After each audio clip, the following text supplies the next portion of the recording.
साथियों नमस्कार, मैं हरिश्चंद्र बर्णवाल इस वीडियो में आप सभी का स्वागत करता हूं। दोस्तों, एक बहुत ही इंटरेस्टिंग खबर सामने आई है सुप्रीम कोर्ट से जुड़ी हुई, और उसमें भी बुलडोजर मॉडल से जुड़ी हुई।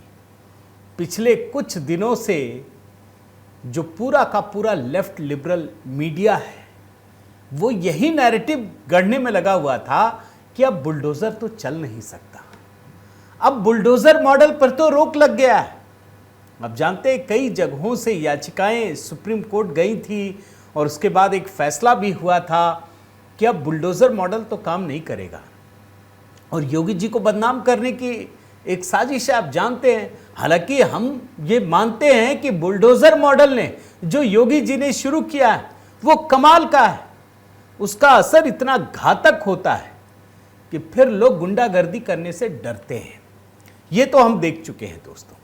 लेकिन अभी जो इंटरेस्टिंग खबर आई है उसने सबके होश उड़ा दिए हैं, और उसकी वजह यह है कि सुप्रीम कोर्ट ने बुलडोजर मॉडल को खुली छूट दे दी है। सुप्रीम कोर्ट में चीफ जस्टिस ऑफ इंडिया की बेंच में एक मामला गया, और वहां पर जो सीजेआई गवई साहब ने कहा वो सबको बड़े ध्यान से सुन लेना चाहिए। जो लोग सोचते हैं ना कि बस सुप्रीम कोर्ट की आड़ में आप बुलडोजर रुकवा देंगे, संभव नहीं है, यह बिल्कुल भी संभव नहीं है। और उन्होंने ना सिर्फ बहुत बड़ी टिप्पणी की दोस्तों, बल्कि जिस याचिका को लेकर लोग सुप्रीम कोर्ट पहुंचे थे वहां कई सवाल दागते हुए यह भी कह दिया कि आपकी याचिका पर इस समय कोई कार्रवाई नहीं होगी, कोई रुकावट नहीं होगी। हाँ, 2 हफ्ते बाद सुनवाई जरूर होगी। आखिर ये पूरा मामला क्या है, किस तरीके से आगे बढ़ा है, किस तरीके से बुलडोजर को खुली छूट मिली है, ये पूरा का पूरा आज मैं डिकोड करने जा रहा हूं। मैं निवेदन करता हूं दोस्तों कि आप कमेंट के साथ अपनी बात जरूर रखिएगा, अपनी प्रतिक्रिया दीजिएगा। आपको बुलडोजर मॉडल पसंद है या नहीं है? और हाँ, जैसा हमने आपसे वादा किया था दोस्तों, एचबी मेलोडी पर एक नया मंत्र तो पुराना है, एक नए अंदाज में हमने पेश करने का प्रयास किया है, और यह है कर्पूर गौरम करुणावतारम संसार सारम। आप जानते हैं भगवान शिव की आराधना में यह मंत्र है दोस्तों। एक नए तरीके से एचबी मेलोडी में हम कोशिश कर रहे हैं कि सनातन संस्कृति से जुड़े हुए जितने भी मंत्र हैं उन सभी को नए अंदाज में भी प्रस्तुत कर सकूं, नए गीत के साथ साथ। तो अगले हफ्ते तो एक बड़ा गीत अपलोड करूंगा, उससे पहले इस हफ्ते के लिए एक मंत्र ज़रूर अपना प्रेम दीजिएगा, बताइएगा। मैंने खुद अपना स्वर दिया है और सुष्मिता जी के स्वर साथ में है, और हमने वीडियो एआई के ज़रिए क्रिएट किया है दोस्तों। तो आप ज़रूर प्रतिक्रिया दीजिएगा कैसा तैयार किया है। आइए शुरू करते हैं। मामला यह है दोस्तों कि असम के ग्वालपाड़ा जिले में राज्य सरकार बहुत तगड़े से बुलडोजर एक्शन चला रही है। अब आप जानते हैं कि बुलडोजर एक्शन हो और ये जो गैंग है वो सुप्रीम कोर्ट ना पहुंचे, ये तो संभव ही नहीं है, और ये तो सीधे सुप्रीम कोर्ट पहुंच जाते हैं। इस बार एक याचिका आई और उसमें कहा गया कि 600 से ज्यादा परिवारों को हटाने के लिए बुलडोजर चला दिया गया है, और इसमें एक और मुद्दा जोड़ दिया गया। जानते हैं क्या? कि यह सुप्रीम कोर्ट के आदेशों का उल्लंघन है। असम के अधिकारियों पर अवमानना की कार्रवाई की जाए। 24 जुलाई कल ही का मामला है, पुराना नहीं दिखा रहा। और कल जब सुप्रीम कोर्ट में यह मामला पहुंचा दोस्तों, तो सुप्रीम कोर्ट ने राज्य सरकार, मुख्य सचिव, संबंधित अधिकारियों को नोटिस जारी कर दिया। लेकिन एक बात कह दी, सुप्रीम कोर्ट के Chief Justice of India B R Gavai और जस्टिस के विनोद चंद्रन, इनकी खंडपीठ थी। आप जानते हैं बेंच ने क्या कहा? बेंच ने साफ साफ कहा कि ठीक है, अदालत सुनवाई तो कर लेगी, लेकिन अगर जमीन सरकारी पाई गई तो कोर्ट का आदेश लागू नहीं होगा। यानी अगर सरकारी जमीन है तो आप जो ये सोच कर आए हैं उस पर कोई आदेश लागू नहीं होने वाला है। अब चीफ जस्टिस ऑफ इंडिया ने क्या कहा, यह भी जानना चाहिए। याचिकाकर्ताओं की तरफ से जो वकील थे उनका नाम है एडवोकेट संजय हेगड़े। इन लोगों को तो पता नहीं कहां कहां से बड़े बड़े वकील मिल जाते हैं। किसी गरीब हिंदू से जाकर पूछेगा, कभी कोई नहीं मिलता। यहां गरीब गरीब लोग, गरीब से गरीबतम आदमी भी, उसको इस देश का सबसे महंगा महंगा वकील कैसे मिल जाता है। यह पूरी दुनिया में यह मॉडल कहीं काम नहीं करता दोस्तों। जहां अल्पसंख्यक सीधे सीधे बहुसंख्यक पर अत्याचार करता हुआ नजर आता है। बहुसंख्यक पीड़ित है। यह दुनिया का इकलौता देश है। दूसरा देश ढूंढ अगरबत्ती मोमबत्ती लेके भी जाइएगा ना, नहीं मिलेगा। अब जरा देखिए दोस्तों, जो याचिकाकर्ताओं का पक्ष रखते हुए सीनियर एडवोकेट संजय हेगड़े क्या कहते हैं। 667 गरीब परिवार पिछले 60-70 साल से इस जमीन पर रह रहे हैं और ब्रह्मपुत्र नदी के बहाव में बदलाव के कारण बार बार ऊंचाई वाले स्थानों पर बसने को मजबूर हुए हैं। मतलब कुछ तो गड़बड़ है ना। कहीं भी बस जाएंगे। मेरे घर का नाला अगर बहने लग गया तो मैं अपना घर सड़क पे जाके बना लूंगा। और वो भी जो इनका है वो वास्तव में उनका है या नहीं, ये भी तो जानना पड़ेगा। लेकिन chief Justice of India BR Gavai ने एकदम दो टूक कहा दोस्तों कि हम नोटिस जारी करना चाहते हैं, लेकिन अगर असम सरकार ये कहे कि ये सरकारी जमीन है तो हमारा आदेश उस पर लागू नहीं होगा। और आप जानते हैं दोस्तों इन लोगों का मकसद क्या होता है। संजय हेगड़े जो एडवोकेट हैं, सीनियर एडवोकेट, उन्होंने सुप्रीम कोर्ट से कहा कि आप तुरंत यथास्थिति बनाए रखने का आदेश दे दीजिए। लेकिन CJI गवई साहब ने याचिकाकर्ताओं को चेताया कि सुप्रीम कोर्ट पहले ही कह चुका है कि उसका आदेश सरकारी भूमि, सड़कों, सार्वजनिक स्थानों, नदियों और जलाशयों पर किसी भी अतिक्रमण पर लागू नहीं होगा। और जो पिछला आदेश है उसके बाद दूसरा कोई आदेश नहीं देगी, उसके विपरीत कोई आदेश नहीं देगी। अब जो याचिकाकर्ताओं की जो सीनियर एडवोकेट हैं संजय हेगड़े, वो कहते हैं कि सिर्फ 2 दिनों का नोटिस दिया गया, उसके तुरंत बाद ध्वस्तीकरण की कार्रवाई शुरू कर दी गई, डेमोलिशन कर दिया गया। CJI गवई ने एक और सवाल पूछा, आप हाईकोर्ट क्यों नहीं गए? यह सवाल पूछा। हालांकि सुप्रीम कोर्ट ने तो नोटिस जारी कर दिया है। यह तो इन लोगों को मानकर चलिए कि एक बड़ी सुविधा मिली हुई है। इसके बाद संजय हेगड़े जवाब देते हैं कि कई लोग हाईकोर्ट गए थे लेकिन वहां केवल पुनर्वास पर सुनवाई हुई। उन्होंने जोर देकर कहा कि अतिक्रमणकारियों को भी कानूनी प्रक्रिया का अधिकार है। तब जाकर चीफ जस्टिस कहते हैं कि भैया अगर सरकारी जमीन है तो कोर्ट का आदेश सरकारी जमीन पर लागू नहीं होगा। और इस याचिका में यह आरोप लगाया गया था कि जून पर बड़े पैमाने पर डेमोलिशन की कार्रवाई हुई है। अब आप सोचिए, इनको पता है कि ये जमीन इनकी नहीं है, इनको यह भी पता है कि ये गलत तरीके से बना चुके हैं, लेकिन फिर भी ये कहते हैं कि अतिक्रमण किया तो क्या किया, इनको भी कानूनी अधिकार है। और आपको मैं बताऊं दोस्तों कि 13 नवंबर 2024 जिस फैसले का हवाला दिया जा रहा है उसमें एक बात कही गई है कि बिना कारण बताओ नोटिस और 15 दिन का समय दिए बिना संपत्तियों को गिराने पर रोक लगाई गई थी। यही हवाला दे रहे थे कि आपने तो कहा था कि 15 दिन तो देना पड़ेगा। Chief Justice of India Gavai साहब ने याद दिलाया कि यह बिल्कुल सार्वजनिक स्थानों और सरकारी जमीनों पर लागू नहीं होता। और तब जाकर 2 हफ्ते में जवाब दाखिल करने का समय दिया है। दोस्तों, इन लोगों ने कोशिश की थी कि किसी तरीके से रुक जाए, बिल्कुल नहीं रोक लगी है। और ये याचिका में क्या कहा गया है मैं जरा वो भी आपको बता देता हूं, कितना बड़ा मामला है और क्या क्या हुआ है ये भी आपको जरा इसकी जानकारी देता हूं।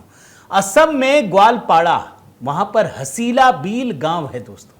यहां के 8 निवासियों ने वकील अदील अहमद के माध्यम से घरों, दुकानों, ढांचों को कथित रूप से अवैध रूप से गिराए जाने के लिए अवमानना की याचिका दाखिल की है। इनका कहना है कि हम 50-60 साल से रह रहे हैं, हमारे पूर्वजों ने ये बस्तियां स्थापित की हैं, ये मतदाता भी बन गए हैं, इनके पास सब कुछ है, पैन है, आधार कार्ड है। आप तो जानते हैं दोस्तों, आजकल बिहार में जो सर चल रहा है ना, स्पेशल इंटेंसिव रिवीजन, ये सारे के सारे नपेंगे। मुझे तो ये एकदम साफ साफ समझ में आ रहा है, क्योंकि इनके पास सारे दस्तावेज हैं और पूरे आसाम की स्थिति इतनी खराब है कि आप सोच नहीं सकते।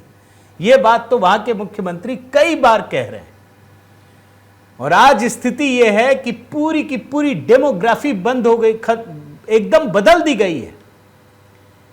अब ये जब सुप्रीम कोर्ट पहुंचे तो कहा कि हमको कोई उचित नोटिस नहीं दिया गया, जबकि सच्चाई यह है दोस्तों, मैं ये देख रहा था, याचिका में कहा गया है कि 13 जून को जो मत्स्य विभाग के लोग आए थे, दरअसल 2015 में ये जमीन मत्स्य विकास निगम को आवंटित कर दी गई थी।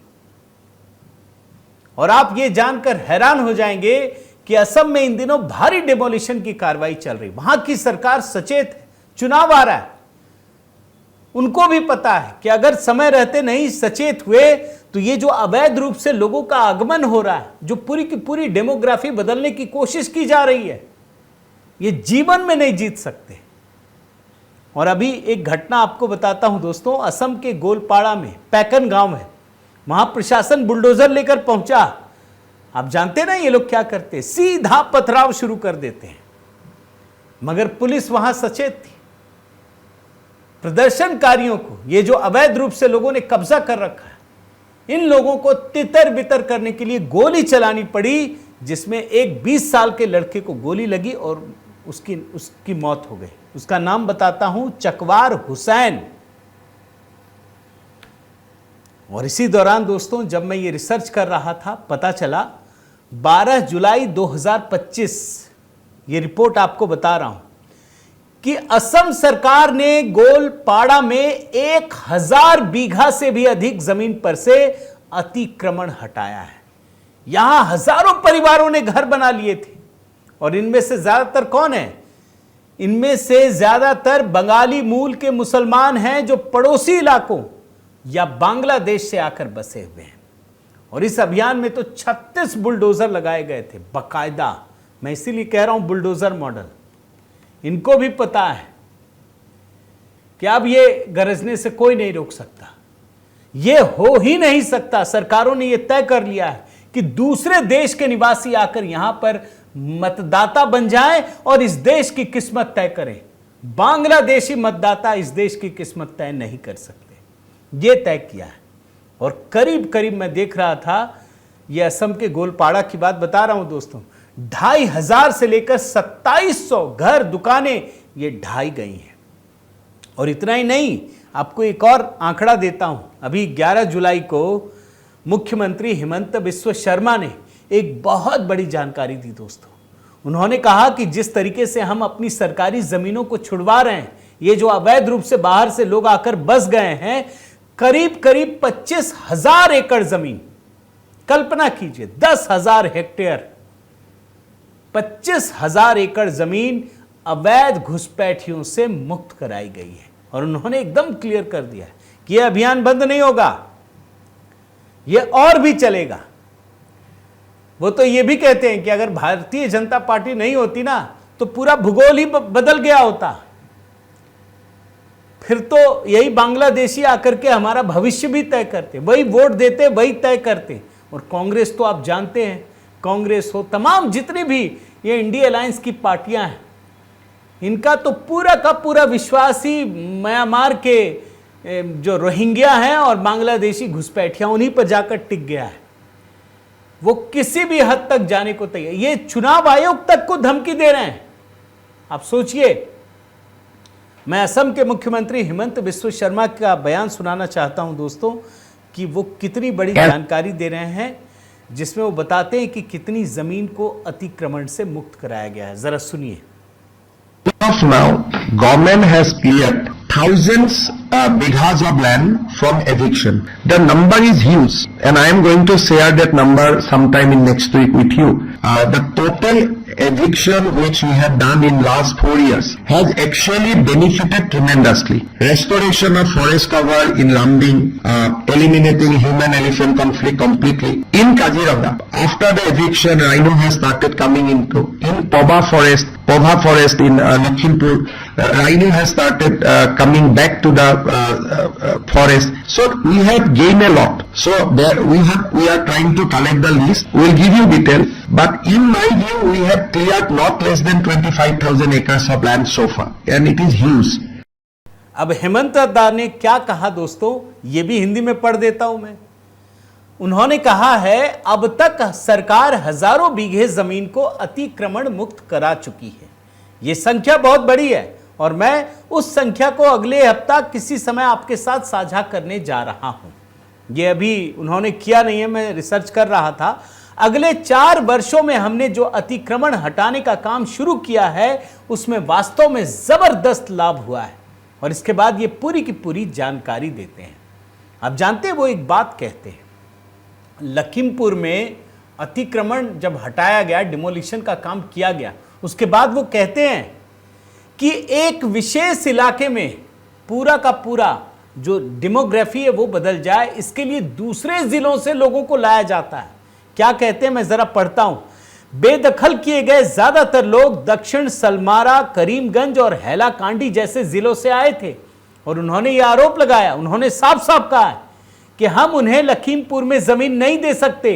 एक इलाके के लोगों को दूसरे क्षेत्र में बसाकर भौगोलिक संरचना बदलने की एक बड़ी साजिश है। इनके कुछ और बयान में कोट अनकोट में पढ़ता हूं, एक बयान और पढ़ता हूं। एक राजनीतिक दल और एक खास नेता मतदाता जनसांख्यिकी बदलने के लिए बाहर से लोगों को 100% असमिया इलाकों में लाने की कोशिश कर रहे हैं। ऐसे लोगों को चिन्हित कर बेदखली अंधाधुंध तरीके से की जा रही है। जैसा कि कांग्रेस दावा करती है, यह बेदखली धर्म या वर्ग के आधार पर नहीं है और वो साफ कहते हैं कि अगर भाजपा नहीं होती तो राज्य का भूगोल बदल गया होता। इतनी बुरी हालत है। अब आप समझिए वो क्या कह रहे हैं कि कुछ जिले तो ऐसे हैं जो एकदम पूरी तरह से मुसलमानों से भरे पड़े हैं। कोई बात नहीं, अगर वो यहां के निवासी, उनको हक है, लेकिन वहां पर जो बाहर से लोग आकर बस गए, एक तो वो परेशानी। अब मान लीजिए किसी इलाके में हिंदुओं की संख्या 60% है, मुसलमानों की 40 है, तो वहां आप बाहर से आबादी लाइए और पूरी की पूरी डेमोग्राफी बदल दीजिए। ये कोशिश की जा रही है, ये कह रहे हैं हेमंत बिस्व शर्मा।